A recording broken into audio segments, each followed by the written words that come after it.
Hello! I'm fooling you because I just changed my shirt, so you think it's a different day. It's not. It's the same night as I filmed the book haul. But now I'm going to be sharing with you books I've read in 2020 so far, my thoughts on them, my review, all the good jazz.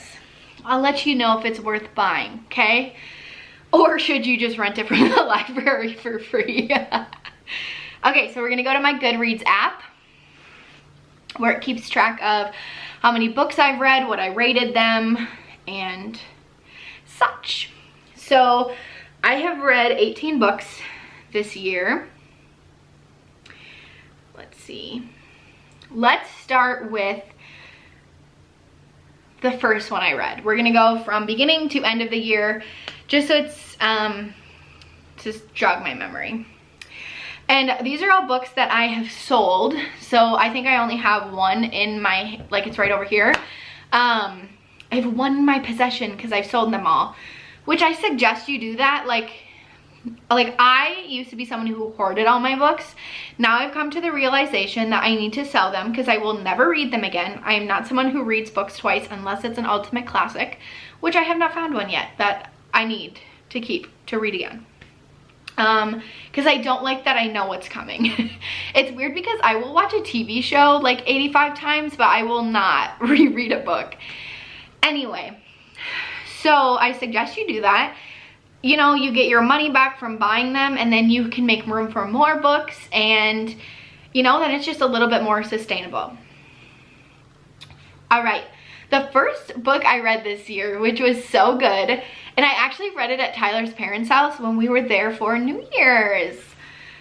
So that was The Woman in the Window by A.J. Finn, and I'm sure you know what I'm talking about. It looks like this. My apologies as if it's not great, okay? I'm trying. I rated it 5 out of 5 stars. I was feeling generous. My review was so good. I thought I had it all figured out, only to be genuinely shocked in the last few chapters. Which is true. I actually really remember that book pretty clearly. And I remember feeling like so much suspense and wanting to read the next page, because there was so much goodness in there. And again, I was very shocked by the ending. I did not expect that, and I thought I had it figured out, which I love when that happens. Next up, I was starting off with a bang in 2020 reading these thrillers.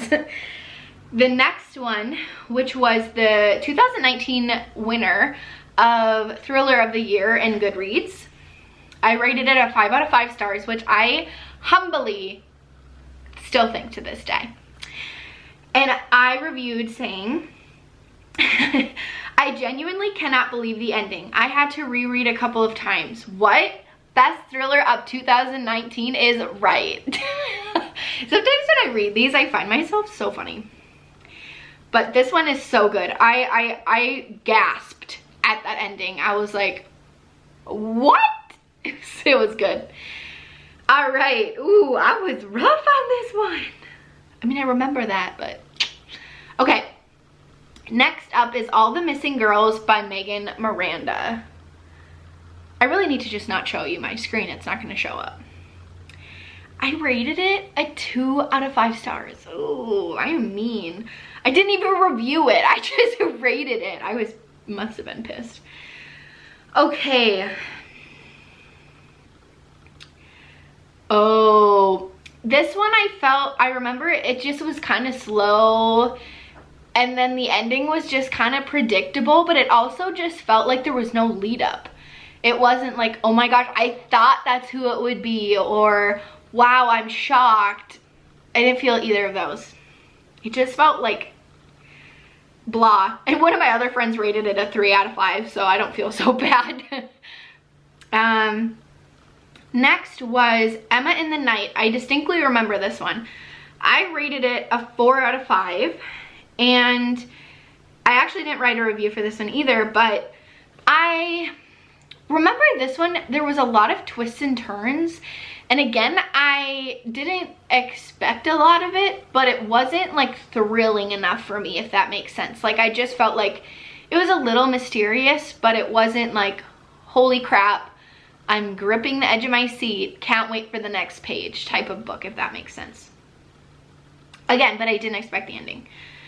Next was The Woman in Cabin 10 by Ruth Ware. She's a really great thriller author, and I suggest you read any and all of her books. I rated this a 5 out of 5, and I said this one was so suspenseful, and I genuinely had no idea how that ending was going to play out. And I distinctly remember this ending. Like, I remember being like, what? I was not guessing that was what was going to happen. And I still feel that way. There was no way that I would have, like, this, I feel like sweater was not a good choice. It makes my boobs look so big. But yeah, so I stick by that. I believe in this review. Next was Sharp Objects by Gillian, FLYNN. And that is the same author of Gone Girl and Dark Places, I believe. So I rated this a 4 out of 5. I didn't write a review, but from what I can recall, it was good. Like, it had me kind of, like, I wanted to keep reading the next page. And the ending, I felt, for me was, like, not complex, but I was just, like, I don't know. It was a little, not as, like, whoa, if you know what I'm talking about. I love a good ending, honestly. So, I mean, that one was good. It got a 4 out of 5, so that's good on my rating scale. And Gillian Flynn is a very great author too, so. This one, everyone is gonna know what I'm talking about. It's Where the Crawdads Sing by Delia Owens. And I rated this a 4 out of 5, but I think I might give it a 5 now that I've read more books this year. This one was a really wholesome book, and the ending was so good. Like, I would have never guessed the ending, but also I kind of did at the same time. So I did really like that one. I didn't write a review, but I genuinely remember really liking this one. And it has so many 5 stars ratings. But it was just a really wholesome book. I really did like that one. It was a little slow, but it was really wholesome. Another Ruth Ware, baby. Oh my gosh, I have 2 another Ruth Wares. This one is The Turn of the Key, and I had been reading so much about The Turn of the Key by Ruth Ware that I knew that I needed to get my hands on it and read it, right? I could not miss out another time on this. And I rated it a 5 out of 5, and my review was, this is one of the best books I have read in a long time. Such a great ending with multiple suspenseful surprises. So good. That was true. I was surprised by that. A lot of my friends gave it a 4 or 5 out of 5 stars. I really liked that one. Ruth Ware is such a good thriller author. I really like her work. And so the next one is In a Dark, Dark Wood by Ruth Ware. And that was the one that I told you I got the heebie-jeebies. I love this book. I rated it a 5 out of 5. Totally agree to this day. And I said, I literally finished this in 2 days. I could not put the book down. I was so scared for more than half of it. I had to keep checking that my door was locked. Seriously, so good. Yeah, that one gave me the heebie-jeebies. I remember I was reading it out here on the couch, and I genuinely kept looking at that door to see if it was locked and looking at the back door to see if anybody was there. I was so scared. Next was Dark Places by Gillian Flynn. Same one as Sharp Objects and Gone Girl. I rated this one a 4 out of 5, and I did not leave a review, which is unfortunate because, to be honest, I don't remember much about this book. So it must not have been that good.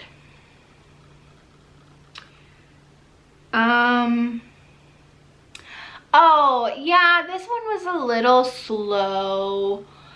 But it was a little slow, but I will say that it was gruesome, like really gruesome.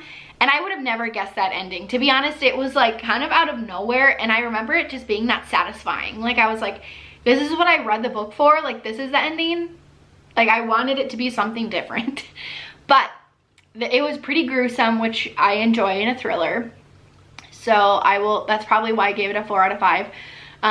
But pretty decent, I will say. Next was The Shining. And I said this in my last video, but I rated it a 3 out of 5. To be honest, I'd probably go back and rate it a 2 out of 5. I'm sorry. I know that it's a classic and I know that a lot of people love this book, but I was so deeply disappointed with this book. I really was. It was more of a psychological thriller. It's by Stephen King, by the way. More of a psychological thriller, and I kind of realized that I don't like those books. I like it to be real, thrilling, action-packed.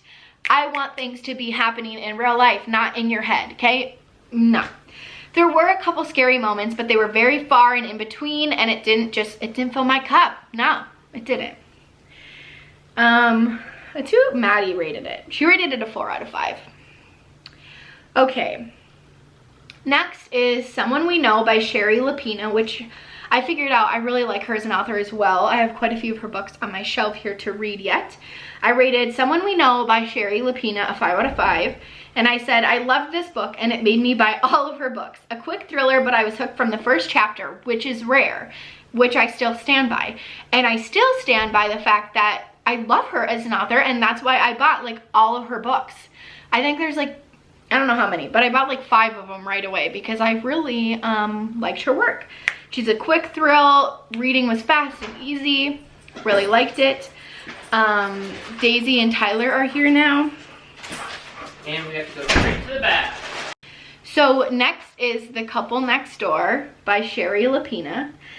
Again, same author. I rated this one a 4 out of 5.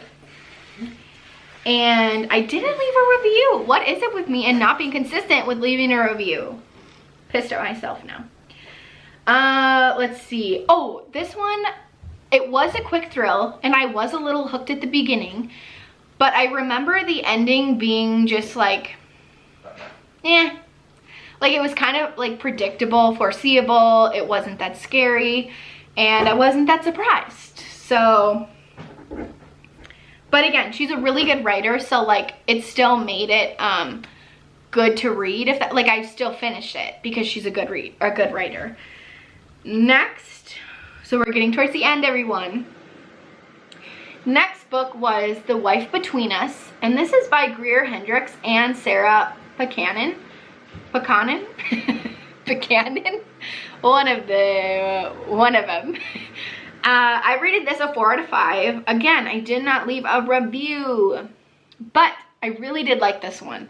This one was also a psychological thriller, which again are my favorite, but this one was written with a little bit more suspense, a little bit more theatrics than I felt like The Shining was. So I definitely like this psychological one a lot more. And yeah, I don't think I was super disappointed with this. I really didn't kind of see some, like for the first half I was like, what?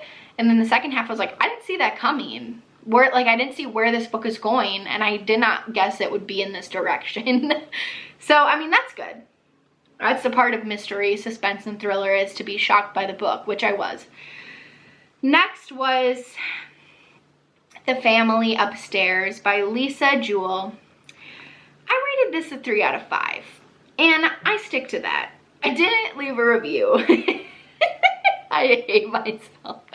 I didn't leave a review, and it just didn't satisfy my thrill craving at all. It was decent. There were some parts where I was like, wow, I didn't see that coming, or that's a surprise, but it didn't grip me, you know. How long did it take me to read this? Next up is The Mother-in-Law, and I rated it a 5 out of 5, and I would still rate it a 5 out of 5 to this day. I didn't finish this too long ago. This was on November 26th, and this was a really good book, really gripping. I finished it really fast. I actually tried to read it like so much any downtime I had because I wanted to finish it. The ending to me was a little disappointing, but at the same time, like, it was a little surprising. So I'll give it that. But I did really like that one. 5 out of 5, Sally Hepworth. Which I did, she is in one of my book haul, or she's in my last book haul. Next up was The Giver of Stars by Jojo Moyes. And this one was hyped up a lot. It was. I gave it a 4 out of 5. I probably would have given it a 3.5 now at this time.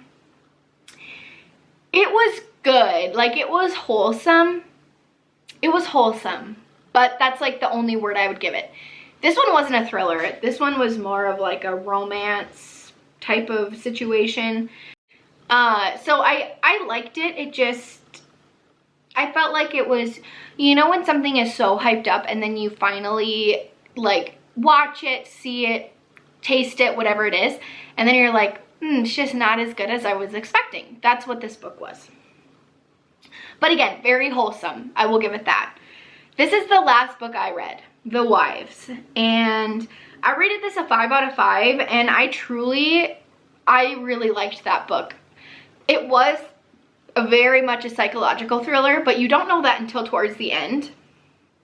And so that was a little disappointing to me. I was kind of expecting there to be more of something, but it was still pretty good. I did rate it a 5 out of 5, and it was an easy, fast read. I read that in like 2 days, I think. That one was actually a nominee for Best Thriller of 2020. The Wives by Taryn Fisher. So, yeah. It was really good. Again, a psychological thriller, but you don't really know that until towards the end. I'm starting to get, I don't even know.